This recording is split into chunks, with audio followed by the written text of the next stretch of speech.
notre approche à l'époque, c'est de dire, le CAC a été considérablement sanctionné, a marqué une sous-performance historique par rapport au DAX notamment, et à partir du moment où effectivement on n'était pas, nous semblait-il, à la veille d'un nouvel épisode de crise politique, sans budget ou avec on ne sait quoi, etc. Enfin, c'était quand même au lendemain de la censure du gouvernement Barnier, il fallait quand même... d'accord. Oui, c'est vrai, mais ce qu'on avait compris, c'est que le gouvernement qui suivrait, même s'il a été un peu long à mettre en place, serait forcément moins violent dans son approche budgétaire, donc un peu plus favorable à la croissance, qu'avec un peu de chance, donc ça pourrait tenir sur le plan politique, et qu'à partir de là, effectivement, le risque politique lui-même pouvait être évacué avec ce qu'on avait, l'ampleur de la sous-performance, on envisageait donc ce rattrapage. Alors, rattrapage, quand vous avez perdu 15% par rapport à l'indice au DAX,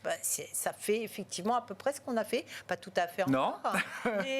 Mais effectivement, vous avez eu la première quinzaine de janvier, le CAC 40 a été l'actif au monde d'ailleurs, pas que sur les actions, le plus performant.